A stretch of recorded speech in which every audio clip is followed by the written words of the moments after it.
Welcome back to Hellraiser Revelations, for better or for worse.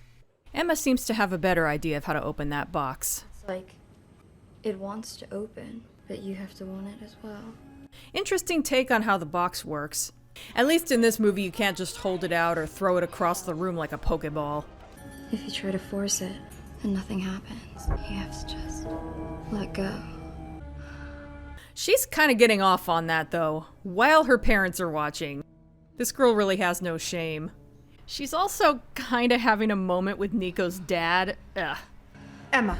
Thank you. Yeah, even Mom picked up on that. You don't need that. Also this. So she brings soup to Steven. And there's a weird kind of energy between them. She asks him why he and Nico went away. Lots of reasons. Though he assures her that it was nothing she did. There were things happening here that I couldn't tell you about. It all got to be too much. And this includes Nico. But he never stopped thinking about you. Neither did I. She jokes that he didn't get her a gift while he was traveling, but he says that's what the puzzle box was. I love that thing. It's so cool. It's the best sex toy I've ever had. You don't even have to insert it anywhere or anything. Is it a puzzle? It's more like the answer. I don't understand. You will. I can't drink any more of this. Want to finish it? Yeah, something isn't right between these two. Got Oh. You've grown up so much. You're so beautiful. Okay, that's another reference to the first movie. You've grown. You're beautiful. Don't touch me! Oh. God, this is uncomfortable. Fun fact, first time I saw this movie, I got really confused here. I thought I had Steven and Nico mixed up. I was like, oh, I thought that was the brother, but I guess he's the boyfriend. Nope. Incest is best, etc. Yeah, and the movie makes damn sure that this can't be mistaken as an innocent brother-sister little peck or whatever. This is a full-on makeout scene. And like it wasn't weird enough already. Ow, time to cut your nails, dude. Meanwhile, Nico's dad suggests that maybe Steven was the one who stole the cars and messed with the phone lines. None of this adds up, and we're just sitting here waiting. And he thinks they should go back outside and see if they can figure out what happened. Good old slasher film logic. Oh, apparently the vagrant followed Steven back all the way from Mexico. Here, give me the gun. Hey! This is private property, jerk-off. That means that legally, I can blow the shit out of you right now and ask questions later. I mean, it's not technically your property, Nico's dad. He's here. The one who escaped. Where's my son? They will have him again. Yeah? Well, okay, he just shot a guy. Anyone else out there? Huh? Though either his aim is really bad or he can't die that easily. I think it's worth pointing out that there was also a vagrant in the first movie, and it hinted that he had a bigger role to play than it seemed at first. Though this one doesn't do anything as cool as turn into a demon skeleton. Ow! Oh god.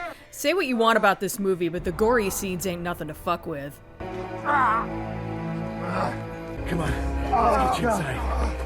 What happened to him? Okay, what? I'm not sure if his injury is consistent with the cuts he got, but to be fair, we didn't see all of it. I gotta say, I genuinely feel bad for his wife, though. I can't even imagine what she must be going through here, and kudos to the actors for not holding back. So here's where things get interesting. Steven just saunters in with a shotgun. Be careful, Steven is loaded. Oh. Well, okay, he's not messing around. Why are you doing this? Because I hate this shithole. We simply had to get the fuck out of this bullshit generica. Fuck yeah! Anything besides the reality. All that just to say life is boring. And now we see why he didn't eat all of his soup earlier. He was saving room for all of the scenery. You'll understand when you have your own children. The depressed. I'm unfulfilled, so I'll bring in another life into this world and see if that entertains me. Good plan! Also, get this. This isn't you talking. That's the first sensible thing I've heard you say all night. So, flashback to Mexico again. Steven found another prostitute for Nico. But it turned out she had a kid. Do it! So, naturally, Steven got cold feet. Kill her! She has a baby, Nico! You wanna kill her? Do it yourself! Actually, why can't Nico kill her? The whole reason Julia had to kill for Frank was because he didn't have all his muscle tissue and couldn't really move around yet. Once he was only missing his skin, he was able to move around normally and do his own killing. Nico looks like he's at that point now. Get out of here. And I guess he realizes it too. Steven gets the hell out of there as the baby continues to scream. For a while. But yeah, that was the limit for Steven, and he's ready to call it quits. We've come so far. One more time. Bring me a man so I can take his skin. I have to point out that for a guy with no skin, Nico looks pretty beefy. That's why with the first movie they used a very thin guy to play skinless Frank. Again, if you want to see what he really looks like, he's also in Hellbound. For this movie, I'm guessing they just put makeup on the guy who played Nico. They try to hide it with his clothes, but it just doesn't look quite right. Look how far those cheekbones stick out. You won't do it for your best friend? I've given you the shirt off my back. No! It's not the shirt off your back that I want. Can you guess where this is going? Don't you recognize your dear, precious boy? Oh, Steven's alive. In a way. But those, boyish good looks that I now possess. So, the whole time, this has actually been Nico wearing Steven's skin. Again, Hellraiser reference. Nico did a much better job than Frank, though. It's revealed later that he left Steven in the hotel room without any skin.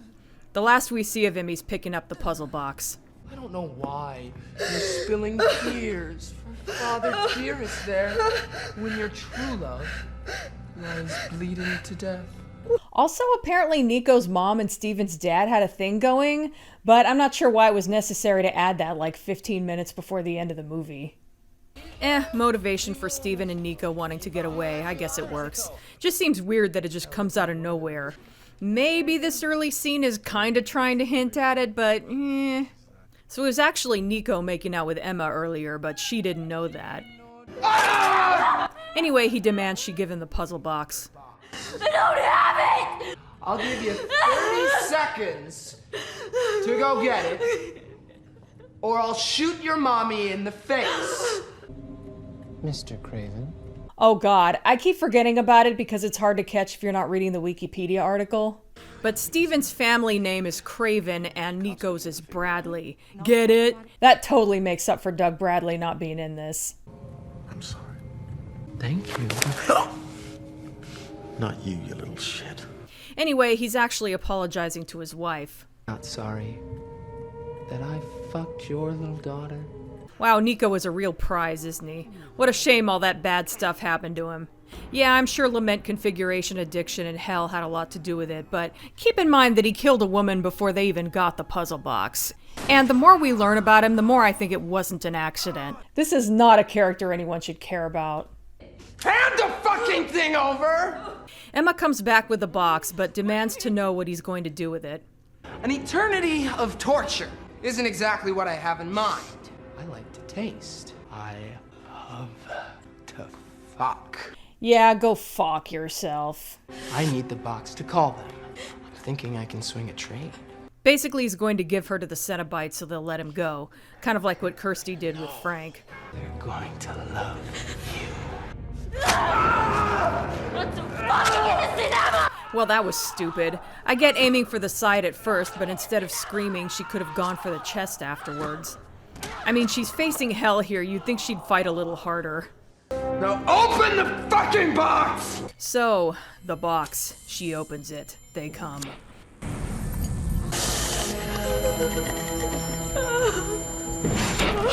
I was gonna complain that the box is supposed to summon the cenobites, not take you to their dimension, But I guess it kind of did in Hellraiser 2. That was kind of an unusual circumstance, though. Plus, it just opened a gateway there that people could walk into. It didn't just teleport them there and lock them in. This franchise has gotten so confusing over time, I don't know what's canon anymore. You have a darkness that rivals my own, Nico. It will be a very special pleasure to rip you apart. And, just like in the first movie, the Cenobites renege on the deal. Hang on. She opened the box, girl! Steven, is that you? The final twist is that Pinhead in training was Steven all this time. Steven! Human names, human memories, they have no place nor meaning in our existence. God, I hate to make fun of an actor's appearance, but his eyes are bigger than his mouth. Who looked at this guy and went, that guy, that's our Pinhead? At least we get a good look at female Chatterer here. She doesn't make up for Pinhead, but she is pretty cool. And she wants to hit that. Unless you want to taste her blood, feel her freshly razored flesh against your own roots, sit in silence. He made her open the box! Ouch, poor Nico's mom. She died pretty quickly, all things considered, though. I guess Nico's dad probably did too. I assumed he was unconscious all this time, but apparently he died in his last scene. Yoink. I told you to trade her for me! Trade? No. No. Yeah, I still think Pinhead's dialogue is okay, except for those no's. Shit. Haha, hook that bastard. Fuck him. Sorry, fuck him. This trinket of sensation you feel now will be a delight compared to the onslaught of agony that awaits at our hands. Damn it, that could have been a suffer, but we got an agony instead, and I can't count those. Pinhead's like, the rest of them are lame. But he believes that Emma will eventually come to them on her own. Bring him. Wow, go Dad. He had just enough fight left in him. No one gets to kill you but me, you little fuck. But really, he ended up saving Nico. Thank you. Because when you're in hell, you can just die, I guess. When Dante went on a tour of hell, he should have brought a weapon with him and put an end to all that shit. I would totally watch that adaptation of Inferno. And no, that game doesn't count. Yeah, and maybe pissing off Pinhead wasn't a great idea either. And the eternity of suffering you would have experienced at our hands would have been more vengeance for you than you can possibly imagine. There we go, the suffer count hadn't gone up in a while. Now there is a deficit of flesh. That line tickles me. There is a deficit of flesh. We must withdraw some more flesh from the flesh bank. This is costing us an arm and a leg. Sorry. Debt is outstanding, and we seek payment. Oh wow, he went all the way with that metaphor. I thought I was joking. No, please take me. No. No. I mean, you'd think that they could keep this guy alive and have him suffer indefinitely from his wound, but you can just die in hell. See, if that's the case, the Cenobites make no sense, especially since people can die in this movie within minutes of just losing a patch of skin. How is Nico or even Pinhead still walking around? A few moments you have remaining will be spent in the agony that the indulgence of your own foolish vanity has cursed your wife. Yeah, Pinhead is talking too much now. We're reaching Hellraiser 3 levels of ramble. There is a secret song at the center of the world, and its sound is like razors through flesh. At least Doug Bradley got all theatrical with it and made it fun. Oh, not the hooks again. Even that which is born of the flesh is still just flesh. Poor mom, what a fate. To be tortured for eternity by her own son. That said, I'm gonna count it since he's a protege of Pinhead. Even that which is born of the flesh is still just flesh, and no flesh shall be spared. And Steven gets in a 3-hit flesh combo. I'm so sorry. No, I'm sorry that you had to be in this movie, dude. You're actually a pretty good actor. When this existence ceases to fulfill, we will be waiting. And just like that, Emma and Dad are sent back home. I love you. And poor Dad dies and is finally out of this movie.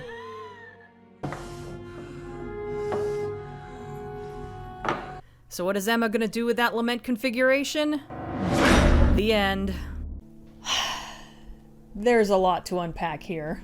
Putting Pinhead aside for a minute, I'm not going to argue that this movie is good, but it's not as bad as people say, in my opinion. The story is generally okay. I do have issues with the idea that people can die in hell. Someone clearly didn't think that through, and there are some plot holes.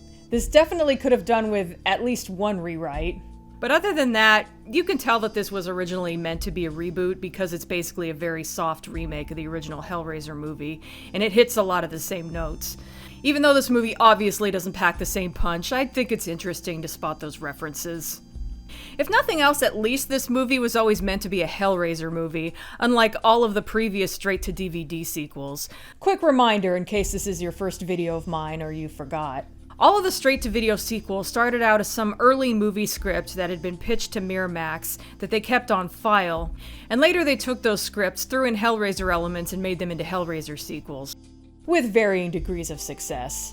Hellseeker pulled it off the best in my opinion. Deader and Hellworld felt the most awkward, especially with how Hellworld kept calling attention to it by trying to mention as many Hellraiser things as possible when none of that stuff even fit with that story. Inferno was somewhere in the middle. But Revelations, for all its faults, was always going to be a Hellraiser movie, and it shows. It's about someone finding the box and all that entails.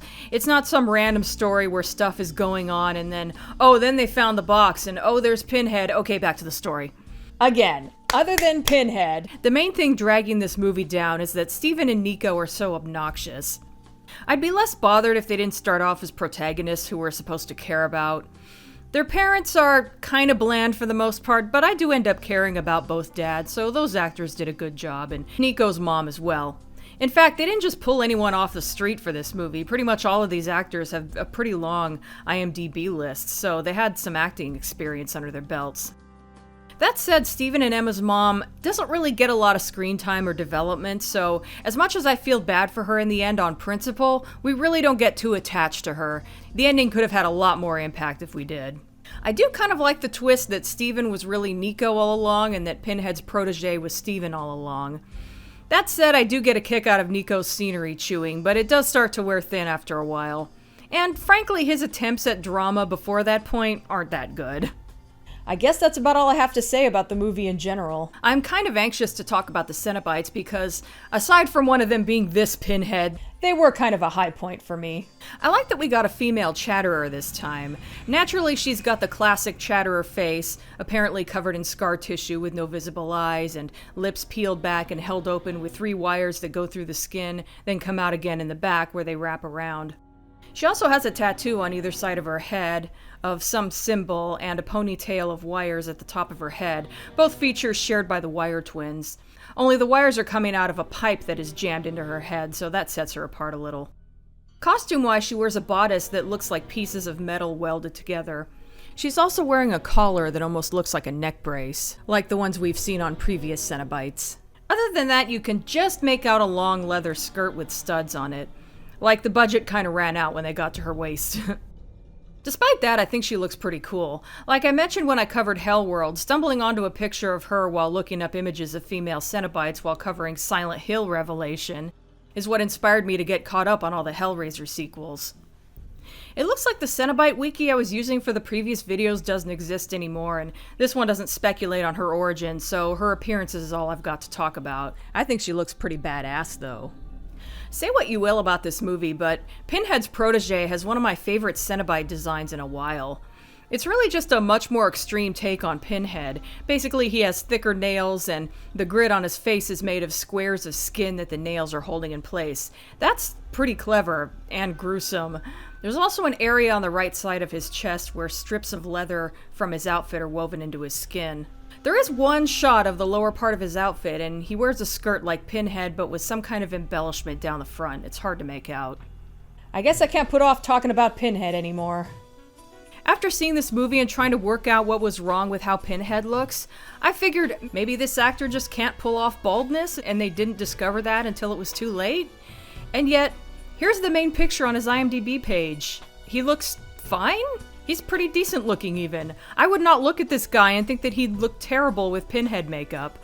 They must have done something wrong. Maybe too much darkness around the eyes. They made the lips dark too, which is unusual. I don't know what it is, but for some reason, his eyes look huge and sad and his mouth looks small and pouty, like a puppy. It's Puppy Pinhead. Puppy head. He reminds me a little of Babyface from Toy Story, but that thing is actually, scary. Though it's hard to choose which part of Pinhead looks worse. His face or his costume. Even though Pinhead's outfit was meant to look like leather, it was apparently made of latex from a mold. They even reused that mold on a bunch of other cenobites without bothering to paint the skin white or the blood red. I guess they just hoped we wouldn't notice those parts.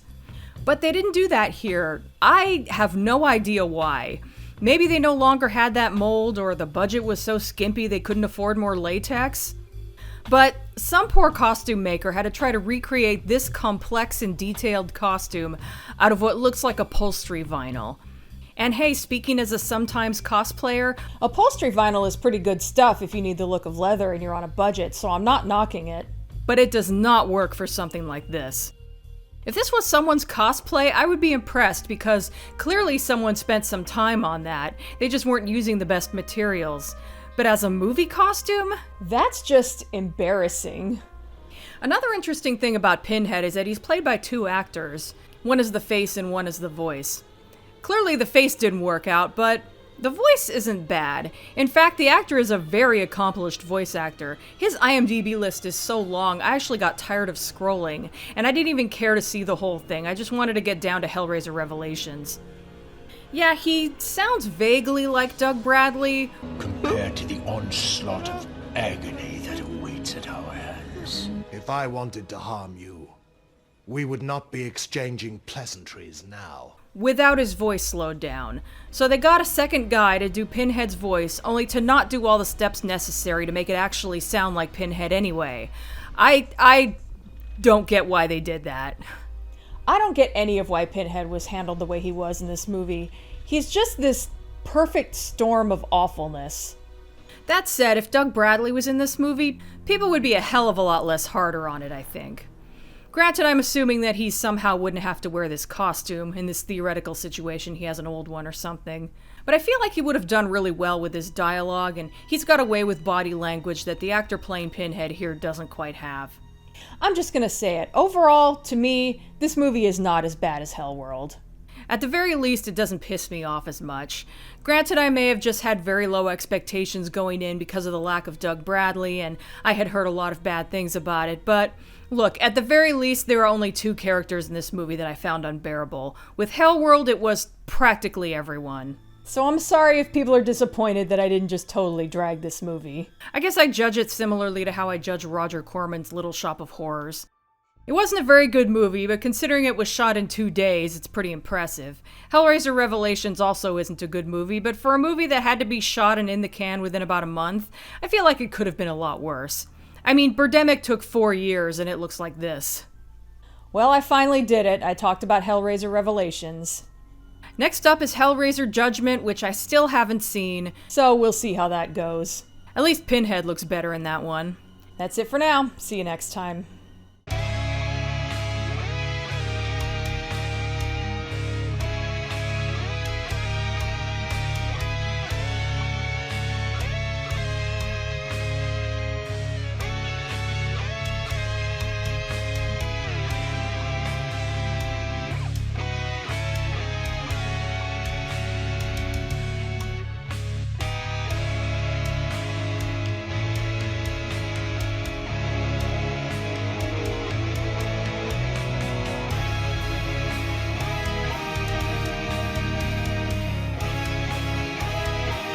Hey, thanks so much for watching. Here's some other videos you might be interested in. And don't forget to like, comment, and subscribe. And if you want to further support my channel, there's also Patreon. No! You're screwing with the icon! Don't do that!